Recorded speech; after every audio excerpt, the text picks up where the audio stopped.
தமிழக முதலமைச்சர் விஜய் தலைமையிலான தாவேக அரசு அமைந்து தற்போது நடைபெற்று வரும் முதல் சட்டமன்ற கூட்டத்தொடரின் 2வது நாள் கூட்டத்தொடரில் இன்று காரசாரமான விவாதங்களும் உறுப்பினர்களிடையே சலசலப்பான சில கருத்து மோதலும் அரங்கேறியது. புதிதாக அமைந்திருக்கும் தாவேக ஆட்சியில் 145க்கும் மேற்பட்ட புதிய சட்டமன்ற உறுப்பினர்கள் இருக்கிறார்கள். இவர்கள் சட்டமன்றத்தில் எப்படி நடந்து கொள்ள வேண்டும், சட்டமன்றத்தின் மரபுகள் என்ன என்பதை தெரிந்து கொள்வதற்கு ஏதுவாக சபாநாயகர் தலைமையில் கடந்த 2 தினங்களுக்கு முன்பாக புதிய சட்டமன்ற உறுப்பினர்களுக்கான பயிற்சி கூட்டம் ஒன்றும் நடைபெற்றது. இந்த கூட்டத்தின் பொழுது பல்வேறு ஆலோசனைகளையும் பல்வேறு முக்கிய வழிகாட்டல் நெறிமுறைகளும் அவர்களுக்கு சொல்லிக் கொடுக்கப்பட்டது. இந்த கூட்டத்தில் தாவேகாவின் புதிய சட்டமன்ற உறுப்பினர்கள் அவையின் மாண்பை எப்படி காப்பாற்ற வேண்டும், எந்த கேள்விகளுக்கு எப்படி பதில் கொடுக்க வேண்டும் என்பதான பல விஷயங்கள் பாடமாக சொல்லிக் கொடுக்கப்பட்டதாக கூறப்படுகிறது. ஆனாலும் கூட கூட்டத்தில் கலந்து கொண்டு பல்வேறு பயிற்சிகளை எடுத்த சட்டமன்ற உறுப்பினர்கள் பயிற்சி பெற்ற சட்டமன்ற உறுப்பினர்களைப் போல நடந்து கொள்ளாமல் கூட்டத்தில் நடந்து கொண்ட விதம் பல்வேறு விதமான அரசியல் விமர்சகர்களால் விமர்சிக்க வேண்டிய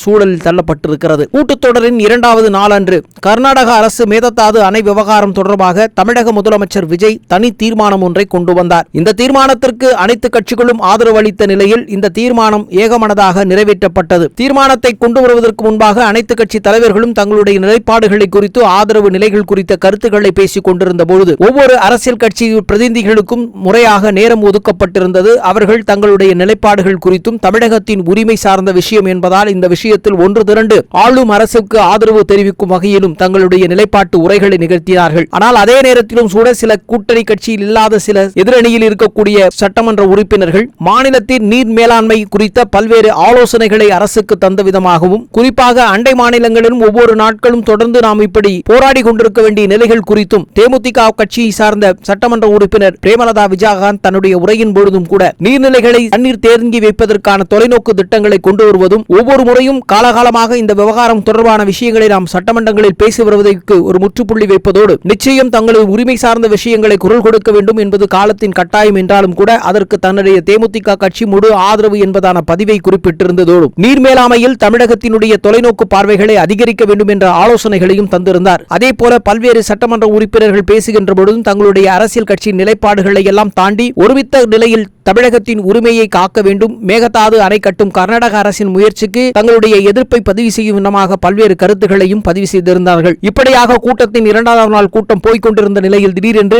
ஆளுநர் உரைக்கு நன்றி தெரிவிக்கும் விதமாக சட்டமன்ற உறுப்பினர் பேசுகின்ற பொழுது எந்த பிரச்சனைகள் நடந்தாலும் தமிழகத்தில் நடக்கும் பிரச்சனைகள் குறித்து விளக்கங்களை கேட்க தமிழக முதலமைச்சர் வாய் திறப்பதில்லையே என சொல்லி தன்னுடைய கேள்வியை எழுப்பினார். அப்பொழுது குறுக்கிட்டு பேசிய அமைச்சர் ஆதவ் அர்ஜுனா, எங்கள் முதல்வருக்கு எப்பொழுது பேச வேண்டும், என்ன பேச வேண்டும் என்பது தெரியும் என்பதை போல சில கருத்துகளையும் பதிவு செய்தார். கொளத்தூரில் எங்கள் முதல்வர் 5 நிமிடம் பேசினார், அதற்கே கொளத்தூரில் என்ன நடந்தது என்று தெரியும் அல்லவா என்பதாக கடந்த காலத்தில் திமுக பிரச்சார களத்தில் நடந்த விவகாரங்கள் குறித்த விஷயங்களை அமைச்சர் ஆதவ் அர்ஜுனா அவையில் பேசினார். அப்பொழுது முன்னாள் திமுக அமைச்சரும் சட்டமன்ற உறுப்பினருமான சிவசங்கர் குறுக்கிட்டு, இப்பொழுது நாங்கள் பேசுவது விளாத்திக்குளம் சம்பவம் பற்றி, ஆனால் அதை நீங்கள் விட்டுவிட்டு கொளத்தூர் தொகுதியை பற்றி பேசுகிறீர்களே என்று கேள்வி எழுப்பினார். இதனைத் தொடர்ந்து திமுக எம்எல்ஏக்கள் எழுந்து நின்று ஆவேசமாக கத்தத் துவங்கினர். அவையில் கூச்சலும் குழப்பமும் நிலவியது. அந்த நேரத்தில் அதற்கு ஆதரவாக தாவேகா எம்எல்ஏக்களும் தங்களுடைய ஆவேசத்தை கத்தத் தொடங்கினார். ஒரு கட்டத்தில் ராயபுரம் சட்டமன்ற தொகுதி தாவேகா எம்எல்ஏ அடிக்க பாய்வது போல் ஓடி வந்தார். இப்படி மாறி மாறி ஆவேசத்தால் பேசியதால் அவையில் குழப்பமும் கூச்சலும் ஏற்பட்டது. இதனை அடுத்து சபாநாயகர் இந்த விவகாரத்தில் தலையிட்டு 2 தரப்பினரையும் அமைதிப்படுத்தினார். தொடர்ந்து பேசிய பள்ளிக்கல்வித்துறை அமைச்சர் ராஜ்மோகன், நீங்கள் பேசுவது போல் எங்களுக்கும் பேச தெரியும்,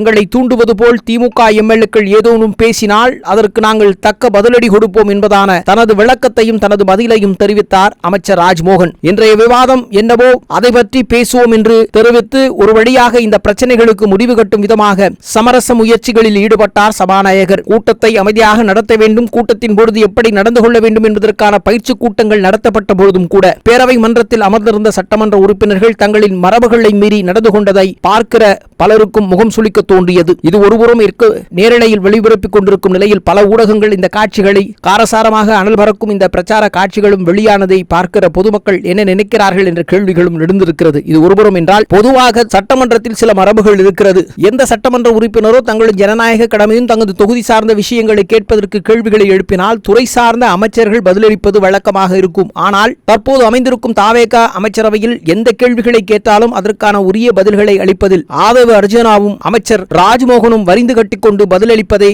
பலரால் ஏற்றுக்கொள்ள முடியாமல் இருந்து கொண்டிருப்பதையும் விமர்சனமாக முன்வைத்து வருகிறார்கள். துறை சார்ந்த அமைச்சர்களும் துறை சார்ந்த அதிகாரிகளும் இருக்கும் பட்சத்தில் அவர்களுக்கான கேள்விகளுக்கான பதில்களை துறை சார்ந்த அமைச்சர்கள் தருவதுதான் சுகந்ததாக இருக்கும். ஆனால் அப்படி இல்லாமல் எல்லா விஷயத்திலும் சம்பந்தமே இல்லாமல் எல்லா துறை அமைச்சர்களுடைய இலாக்காக்கள் இருக்கும் பட்சத்தில் 2 துறை அமைச்சர்கள் மட்டுமே எல்லாவற்றுக்கும் பதிலளிப்பது சரியான போக்குதானா, ஜனநாயக மரபாக சட்டப்பேரவை இருக்குமா என்பதான கேள்விகளின் விமர்சனங்களாகவும் தொடர்ந்து எழுந்து கொண்டிருக்கிறது. இது புதிய அரசு என்பதால் சில மரபுகளை கடைபிடிப்பதில் காலங்கள் எடுத்துக் கொள்ளலாம் என்று சொன்னாலும் கூட இதை நடைமுறைப்படுத்தும் முயற்சிகளில் தீவிரமான கவனத்தை சேர்க்க வேண்டும் என்பதே சமூக ஆர்வலர்களின் குரலாக ஒலிக்கிறது. தமிழகத்தில் அமைந்திருக்கும் தாவேகா தலைமையிலான புதிய ஆட்சியில் புதிய மறுமலர்ச்சியின் வெளிப்பாடாக புதிய நடைமுறைகளை பலவற்றையும் செய்து வருகிறார்கள், இல்லை என்று சொல்வதற்கில்லை. அந்த வகையில் சட்டப்பேரவையில் மாற்று பேரவைத் தலைவர்களுக்கான பட்டியல் 5 பேர் தேர்வு செய்தார்கள். அதில் வெறும் ஆளும் கட்சியில் இருந்தவர்கள் மட்டுமல்லாமல் தோழமை கட்சியில் இருப்பவர்களுக்கும் பங்களிப்பதோடு அதோடு மட்டுமல்லாமல் திமுகவின் பிரதிநிதிகளுக்கு முக்கியத்துவம் கொடுத்து 6 மாற்று தலைவர்கள் பட்டியலை வெளியிட்டிருக்கிறது உள்ளபடியே வரவேற்கத்தக்க பார்வையின் பதிவாக இருக்கிறது. அதிலும் குறிப்பாக